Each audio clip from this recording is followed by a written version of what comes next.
Hello. It's the beginning of October, and waking up this morning, I realized since I've had a very busy couple of months, I didn't actually do a reading wrap-up video for August, and so I thought, why not, just for fun, and for the very first time, do a mammoth reading wrap-up video of all the books I got through over the past 2 months, and there are quite a lot of them. I read 19 books in total, and of course many of these are book prize nominated, or I made individual review videos about them, so I'll link those below if you want to know my full thoughts about a number of these titles. But there are also several books that I've not discussed much or even at all, and so I want to go through each of these books very briefly, and I would love to hear if you have read any of these books or if you're interested in reading any of them now. And I also did some fun bookish things over the past couple of months. So in August I went to the Edinburgh Book Festival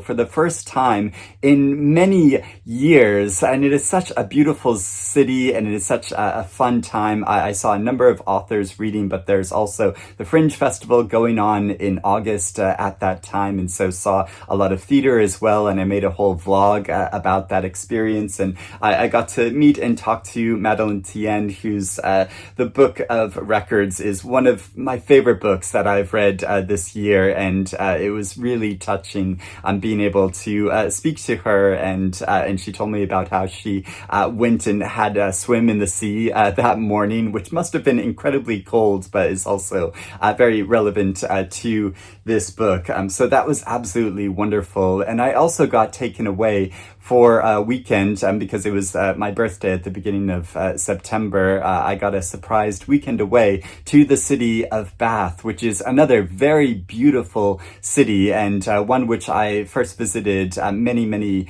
years ago. It's a very literary city, so there's Jane Austen, and there's a whole literary map that you can buy to look at different locations where different authors have read over time. And I saw Angela Carter's house, where she lived there for a number of years, and so yeah, it was so exciting. And this also ties in with the first book that I want to talk about, because it was also the home of William Beckford, who was an author of the late 1700s and early 1800s, and he wrote what was one of the first Gothic novels called Vathek, and he had a residence there. So he was one of the wealthiest men in England at that time. He inherited this massive fortune from his father, who was the Lord Mayor of London, but also his family had owned sugar plantations in the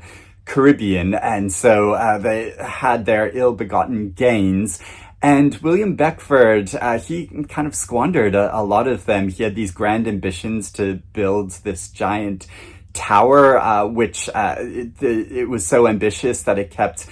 collapsing, and so it was an incredible waste of money. So he is a very controversial figure, but also a really fascinating one, and he was also a big reader, and so there he created this library in Bath, and I went to see the remaining tower that is there of his estate. So the giant tower that he tried to build was somewhere else, but he also built this other grand house just outside of Bath that is far enough away from the general population, and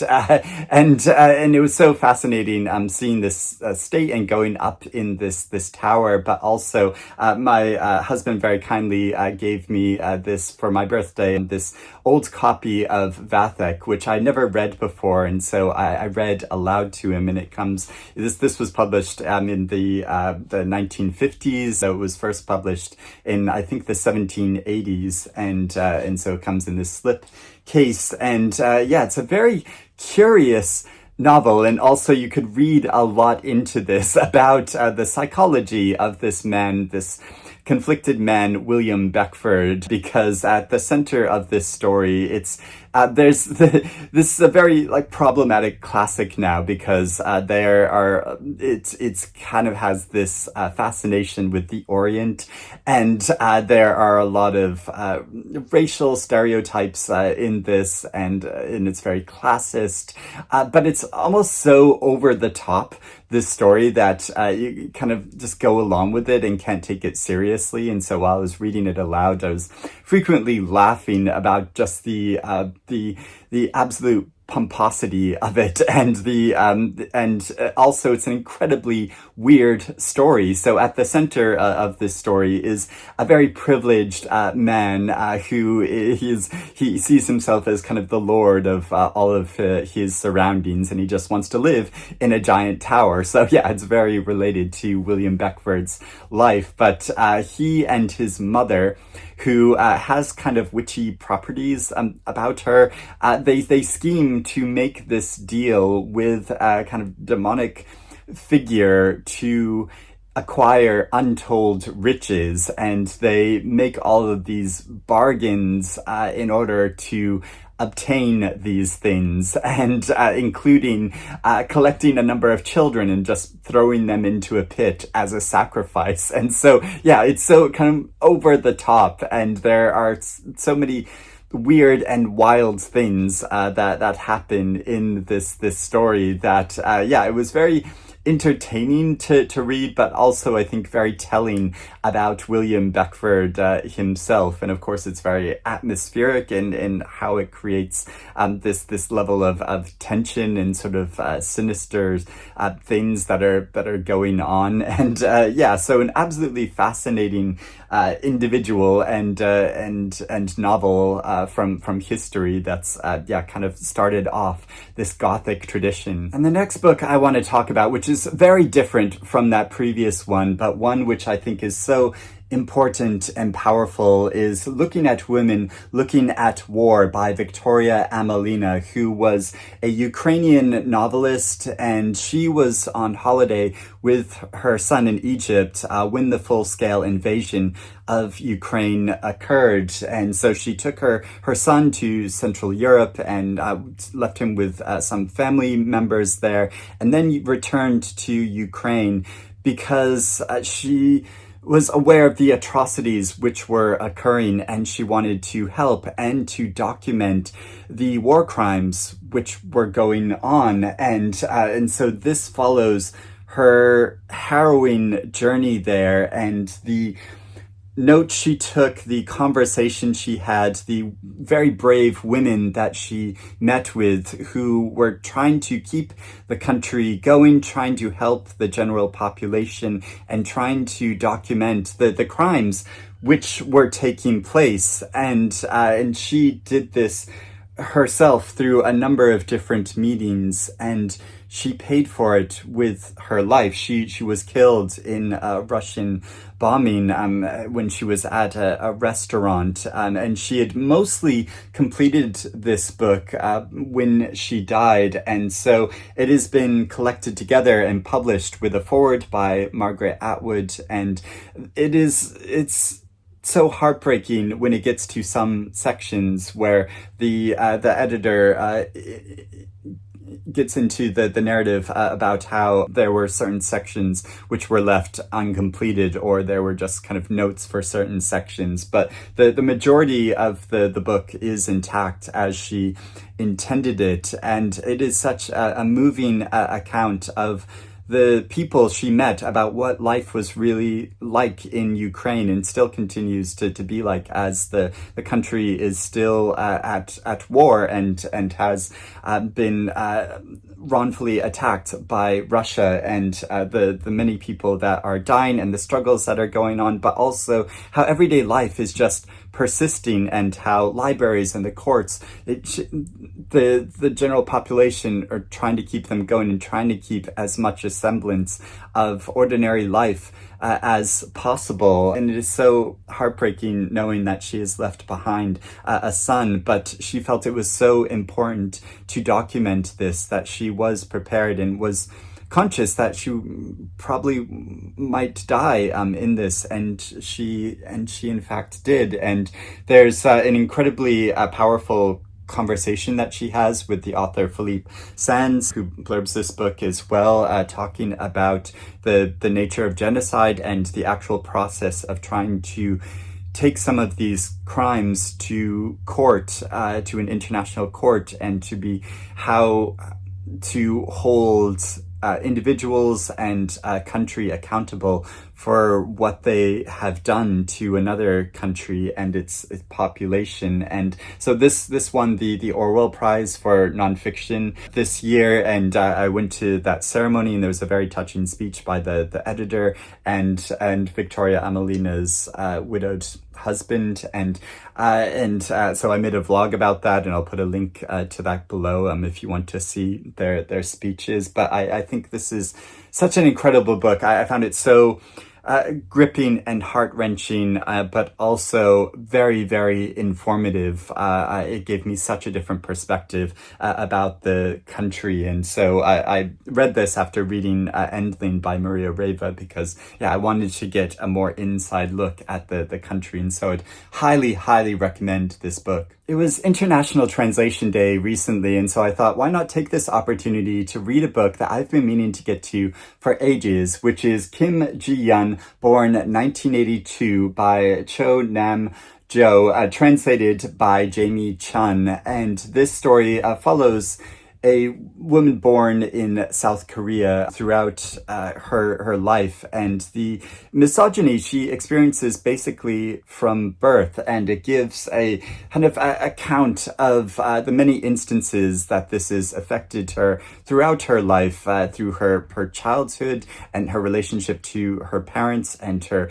education, her wanting to enter into the workforce, and her relationships and motherhood and friendships, and many different instances of the misogyny that she experienced, and how for so many people, especially men, just kind of passively accept that this is the way that it is, and so it points out a number of these different instances and follows her life, which really got me riled up and angry that we can be so complacent about this, and how men can not think about what women have to go through in a daily basis. And so I think it points out so many vital things. I think the style of the narrative is a bit didactic in how it just it is making a very particular point, but a point that is really worth making. And the nature of the narrative, it's kind of built into the structure of the story, that she's meeting with this psychiatrist, and it ends in a very powerful way, in a quite pointed way, but yeah, so on the whole, I thought this was a very effective and moving story. Another book that I've not talked about at all yet is Separate Rooms by Pier Vittorio Tondelli, and this was first published in 1989 in Italian, but it was recently retranslated and republished in English. And this author died of AIDS-related causes a few years after this book was first published. And I read this with my in-person book club, and we had a really interesting discussion about it and many different responses to it. So the story recounts a relationship that the narrator had with another man for a relatively short amount of time, but he sees this as the great love of his life, but his lover died of AIDS-related causes, and so it follows him as he is recalling his relationship with him and the powerful moments that they spent together, but also how now he is just kind of drifting around and doesn't really feel like he fits in everywhere. And there is this tension between the memories of this relationship and his idealization of that relationship. So it's this kind of questioning of what love really is, and how do we express our love for someone? Is it in the moment in our interactions with them, or is it in the memories that we hold of them, and how we have this kind of idealized sense about them? And so, in a lot of ways, I really struggled with this book because I thought, well, if he's just so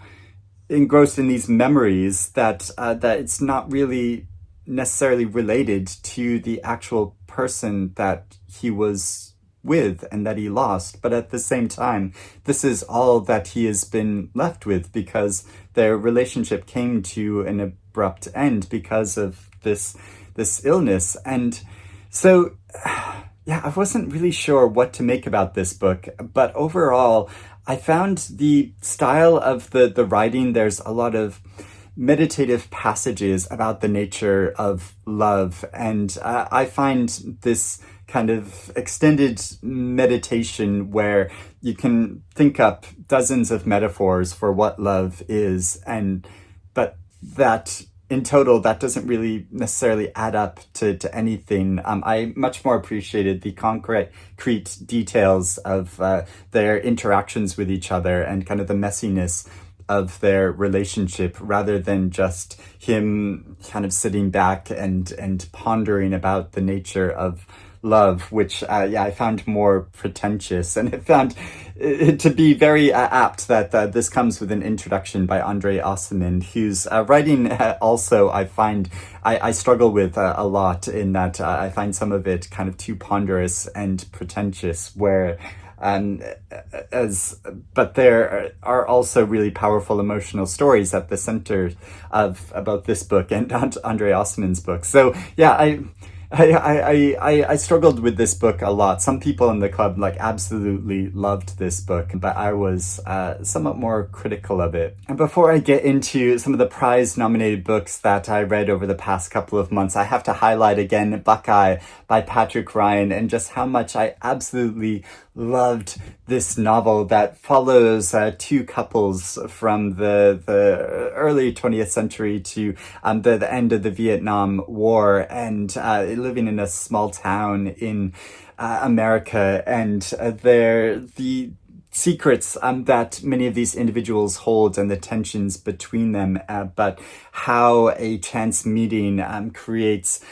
this larger secret which follows them for a long period of time, and how this follows multiple generations of these two couples' families. And it's just this kind of very straightforward,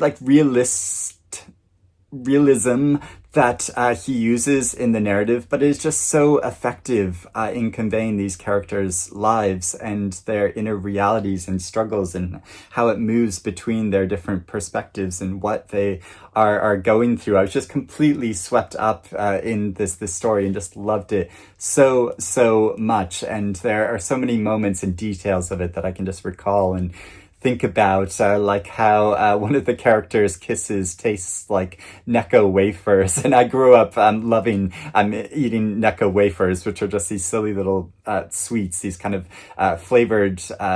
colorful wafers that you get in these long tubes. And also Patrick Ryan is someone that I've known for a long period of time. We don't keep in touch with each other all that much anymore, but this picture that I came across that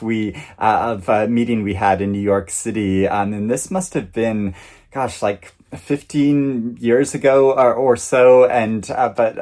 he's just such a wonderful man. I'm so happy about the success of this novel, and I know so many readers have loved it. I read all of the shortlist for the Wilbur Smith Adventure Writing Prize, and the winner turned out to be Babylonia by Costanza Casati, who I actually got to meet at the book prize ceremony, and who was so lovely, and so exciting to see her win this award for this very epic and completely immersive novel that is the story of Semiramis, who is the only female leader in ancient Assyria, and she brings her story to life, recounting from her childhood, her very difficult and impoverished childhood, to how she works her way up to become the leader of an empire, and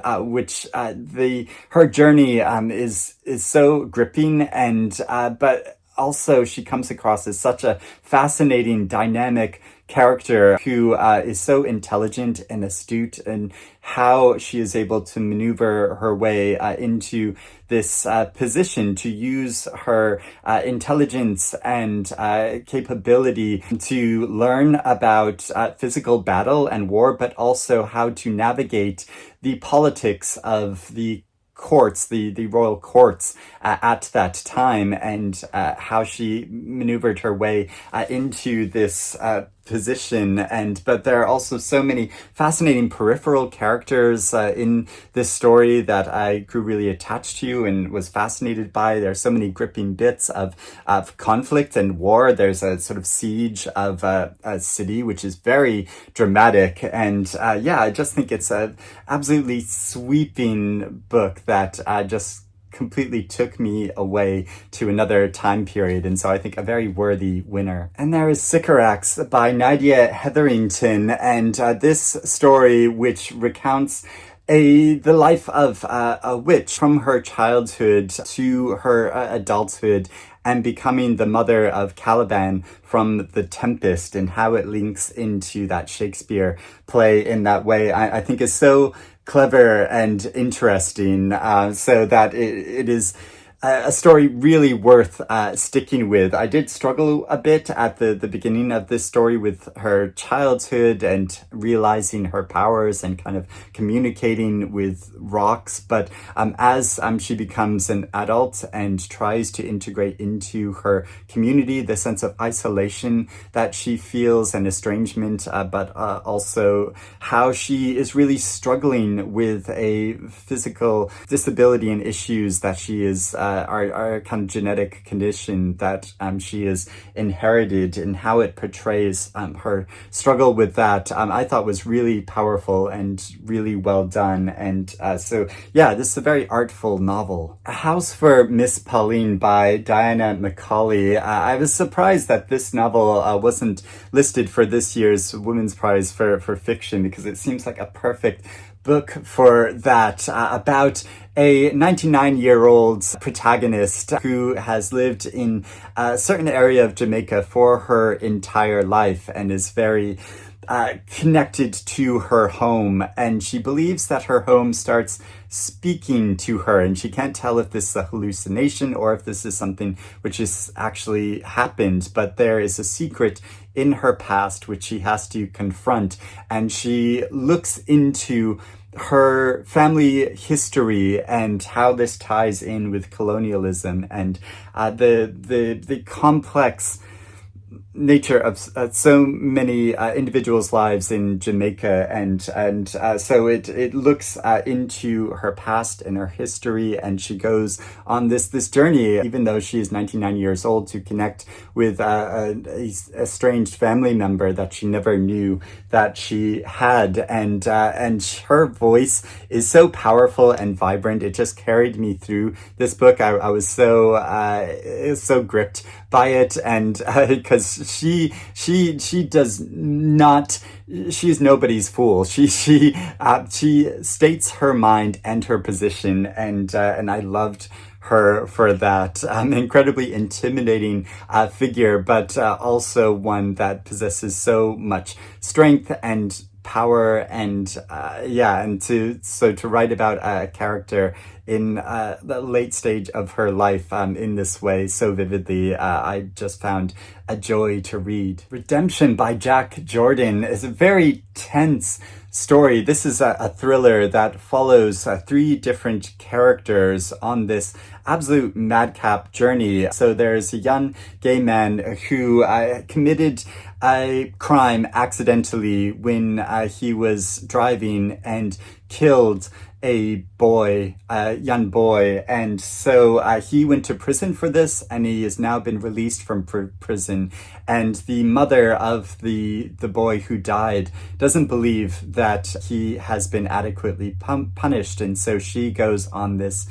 vengeful mission to kill him, and she is set on killing him, but her husband is trying to stop her. And so the narrative revolves between these three different characters as she goes on this race to try to track him down and kill him, and her husband trying to stop her. And this takes place in the southwest of America, in this desert region, and when wildfires are going on. So it's very atmospheric in the background, but also very tense as it goes between these different characters, and as many other people die. And so it's just a wild journey, but one that I also thought was really psychologically complex in how he gets into these different characters' lives. Now, the majority of reading that I've done over the past couple of months is from the Booker Prize long list, and so I read Benjamin Wood's novel Seascraper, which me and many other readers have loved, and I know for many this was their favorites from the long list. And not everybody, I know not everyone felt this way, including my own husband, who felt sort of ambivalent about this novel. But the story of this young man in the 60s who works this very old-fashioned job of collecting shrimp from the beaches in this very physically laborious way, and the connection he has with his horse, I thought was so tender and beautiful, and the loneliness he feels, but this opportunity he finds when a director comes to their small town in England and gives an opportunity that he wants to film his next movie there, and set on the beach. And so where this story goes, I thought was so surprising and really emotional, the twists and turns that this relatively short book takes, but also, it was such a wonderful experience speaking to Benjamin Wood about it and his inspiration behind it. And it was a really wonderful conversation I had with him. So I'll put a link below to my interview with him. But as sometimes with book prize seasons, there are books that emerge as kind of the favorite amongst general readership, which doesn't necessarily get recognized or win the prize, but which captures a lot of people's hearts. And I think that is what has happened with this very powerful and emotional book about the creative process, and about trying to find something beyond your own particular circumstances that you're born into. I also had a great conversation with Maria Reva about her debut novel, Endling, which is a story that is so madcap. The whole conception of this story of following romance tourism in the Ukraine, and three women who scheme to kidnap a number of bachelors and take them across country to raise media interest, and also that one of the characters, she wants to reconnect with her mother that she's estranged from, and she doesn't know what has happened to, and how she builds into this, how the author builds into this her own experience of the full-scale invasion of Ukraine, and how this has affected her personally and creates this crisis for her about how she should write this story and whether she should even continue on with it. I thought it was so moving and powerful how she conveys that experience in this book, and so creatively within the structure of the novel. Now, again, I know this didn't entirely work for everyone, and I read this with my online book club, and we had a lot of really interesting discussions about it. But on the whole, I felt this as such a creative and singular book that no one else could have written this book, and it gave such an interesting, different perspective, not just on the war in Ukraine, but also on issues to do with feminism and the environment. And it's a story that I was completely swept up in. I also read Love Forms by Claire Adam with my online book club, and we had some very emotional discussions about this novel, and I think it's almost impossible not to bring in your own personal experience to it, because this is about the relationships between parents and children, and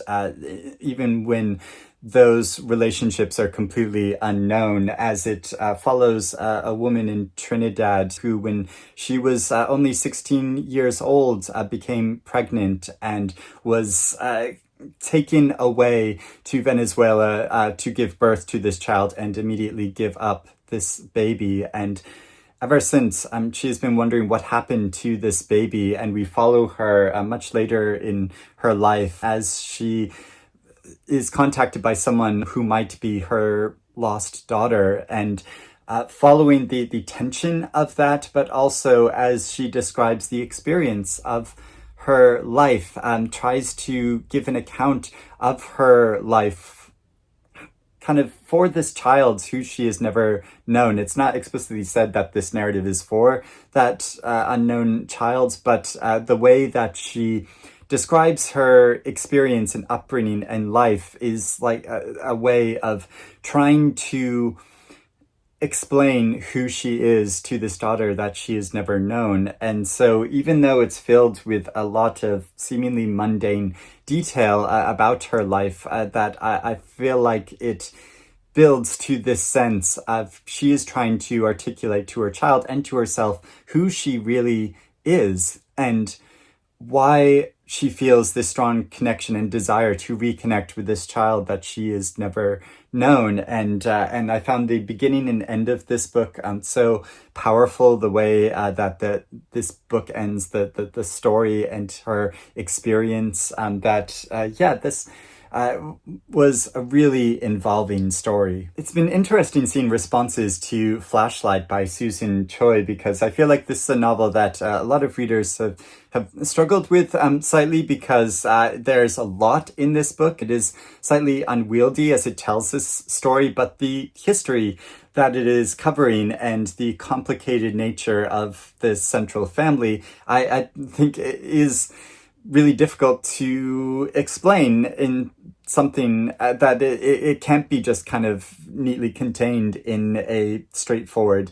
narrative. So it follows a very dramatic incident when a girl at the center of the story, she is with her father in Japan, and her father disappears, and she wakes up on the shore and doesn't know what happened to her father, or really what happened in this incident. So there's a central mystery of this story, which we eventually find out the answer to, and it connects to this much larger history between nations and it is a kind of a big sweeping story in this way, but it is also an intimate family tale, I think, in how it explores the dynamic between these different family members of this girl and her mother and her father, and following them over a long period of time, and how each of them are going through their own struggles. And there's also a brother to this family who enters into the story, who I thought was the weakest character in the story, but also provided this kind of balance to this story of these very spiky individuals who are kind of difficult to like in a number of ways, but who I really connected to because I felt like I understood the struggles that they were going through, the physical difficulties that her mother experienced, but also how her mother experienced a loss of giving up her son when she was younger. So how this kind of connects with love forms in this way. And I love in book prize reading how you can find these surprising connections between the books, but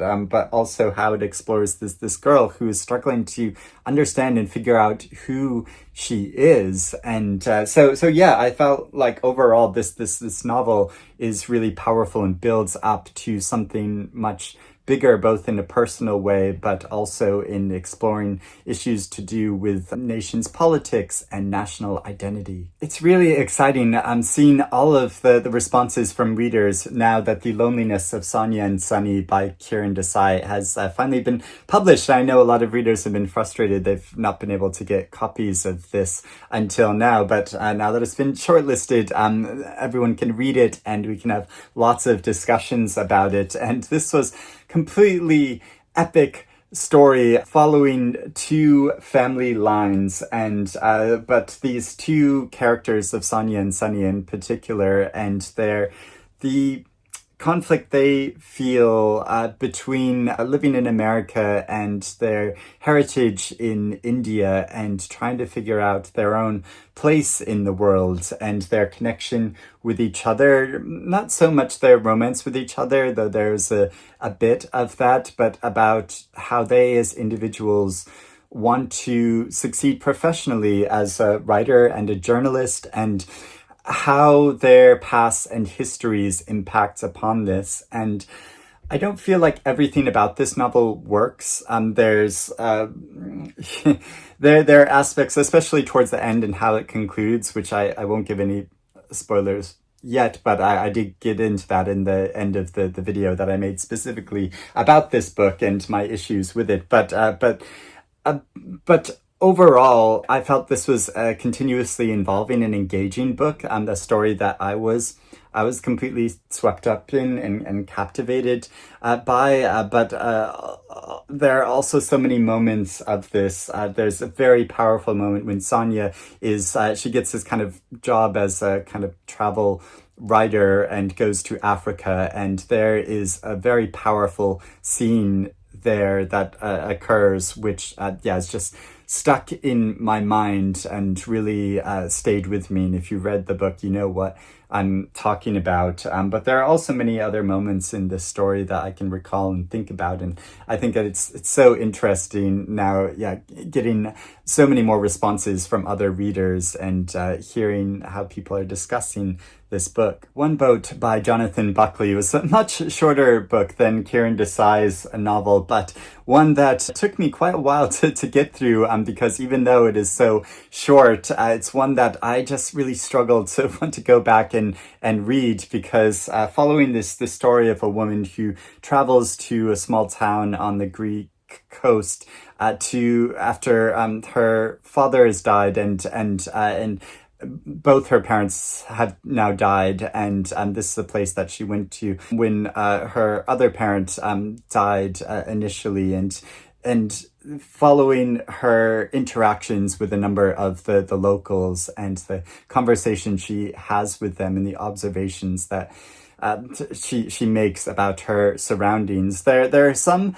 ideas and some passages of description that I found effective, but on the whole, I found most of these conversations really pretentious and very surface level. And it's been so interesting discussing this with my book group, because a number of members did find this novel really effective in the way that it traces the kind of daily experience of life and how we have these, kind of grand thoughts that might pass through our minds, but which just stay there a moment and then they kind of drift away. And I think it is effective in conveying that experience, but does it build up to anything larger or more meaningful? No, and there's really not a lot that I remember from this book. Misinterpretation by Lydia Joga is a novel that I was really into at first, as it follows an Albanian translator in New York City and how she becomes more involved with her clients and people in needs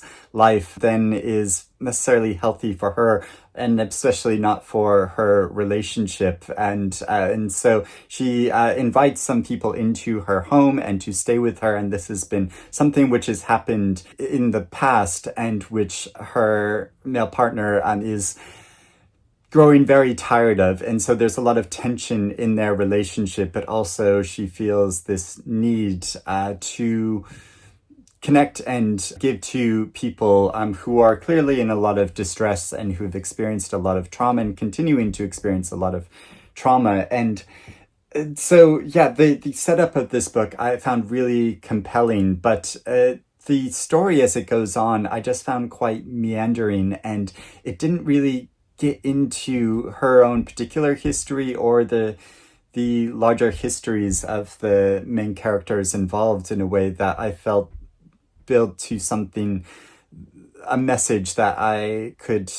kind of understand and take a lot away from. It more just gave kind of impressions of their immediate experience. And so, yeah, I struggled with this book as it went along. I thought the most powerful section was when she went back to Albania for a brief period of time to see her mother, and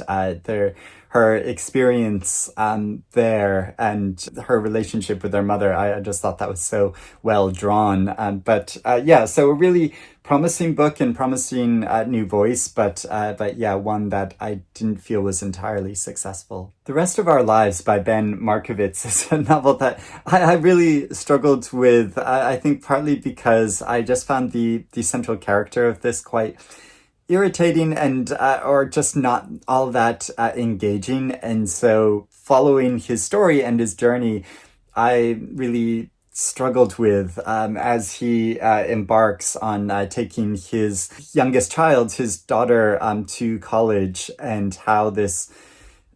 sparks off a kind of midlife crisis of what is he going to do with the rest of his life, because he is facing a lot of challenges to do with his health and his relationship and his work. And those are explored as he goes on this, again, meandering journey, visiting a number of different people from his past. And I think because I found it so initially irritating that it's a book that I really struggled to get through. But I kind of wonder, after hearing the judges' comments at the shortlist announcement event, whether I should go back to this and try to take it for what it really is rather than what I wanted it to be, if that makes sense. I think that can happen sometimes with books. And yeah, this may not be entirely my cup of tea. Like Kylie Reed said that she loved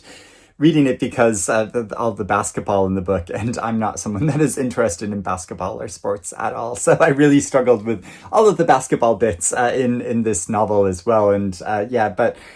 maybe it won't change my mind about it if I go back and reread it. But then again, maybe it will. And I really appreciate, and it's part of why I enjoy following book prizes so much, that I can really take my time with certain books that I might initially just dismiss, but that might have more value for me as a reader if I'm willing to take the time with it. Now, if I'm actually willing to do that, I don't really know, because there are plenty of other books that I want to read and get to. But yeah, we will see over the next month or so leading up into the announcement of the winner of this year's Booker Prize. Now, since I am such a book prize addict, I couldn't just leave it there, but I've started following another book prize list of this year of the Baillie Gifford Prize for Nonfiction. And the very first book I read from that is Things in Nature Merely Grow by Yiyun Lee, an absolutely heart-wrenching memoir and story of how the author lost both of her sons to suicide, and following in the experience of that. So her second son committed suicide last year. And so this is very fresh, very raw, and how she looks at the experience of bereavement as opposed to grieving, which she doesn't like to use the word grieving, because she just sees this as a kind of, this is an ongoing thing that she is never going to get over. And she expresses multiple times in this book how she feels like she is just existing in an abyss, and how this follows her process of continuing on with her life despite that. I think there is a lot of wisdom and in how she movingly conveys her experience of this and reflections on it. But also, I just found this so valuable as someone and learning to figure out how to deal with death, but also to deal with people who have lost someone very close to them, what to do, what not to do. There are examples of this, of how some people have reacted to this experience that she has gone through, and taken it more upon themselves, and how they have also experienced a sense of loss, or how this has affected them rather than how it has affected her as the mother. So found this, I'm almost like lost for words in how to describe how moving an experience reading this book is. Daughters of the Bamboo Grove by Barbara Demick, and it's a very cleverly structured nonfiction book and an account of the one-child policy in China and how it affects two twin girls who are born at the beginning of this century and who were separated early on because one was forcibly taken away by local authorities and trafficked into an orphanage and then adopted by an American couple. And so there's the following these separate stories of these girls throughout their lives, and throughout it she explores the politics and dynamics of this policy, which has had such a tragic effect and corrupting effect upon the country, and tragic consequences for so many families that have been separated from their children. And there's no official account of how many children have been taken away and put into orphanages and then adopted and separated from their families against the family's wills. And so and how it follows this story and her involvement in these girls' lives and following them later in their lives. I'm not going to give anything away, but it's very moving and fascinating what happens with these two girls. There's a section in this where I think she gets slightly too much into sort of twinness and the experience of twinness, and how lots of psychological studies have been made about twins, which I feel like kind of diverts a bit from the central point and theme of the book. But overall, this is a really powerful read. And finally, I just want to briefly mention the novel that I'm currently reading and about halfway through, which is We Are Green and Trembling by Gabriela Cabezon Camara, and it's translated by Robin Myers. And this novel is based off the fascinating life of a real historical figure named Antonio de Arasso, who was born in the late 1500s and lived throughout the early 1600s, and was born and raised in a convent and raised as a girl, but when they became young adults, lived as a man and became an explorer to South America, and was a colonialist, but was also really fascinating and compelling figure. And so it follows Antonio's story the narrative in this, it kind of switches between a few different things at first, and I found it slightly difficult to orientate myself and to like what was actually happening. But now I'm really into the story and really eager to see where it is going to go next. So those are all of the books that I've read over the past couple of months. Like I said, I'd love to hear if you've read any of these books and what you think about them, or if you're keen on reading them now, or if you want to let me know about any books that you have read recently that you thought were especially good, or maybe not so good, but interesting to talk about. But I hope you're doing well and reading good things, and I'll speak to you again soon. Bye-bye.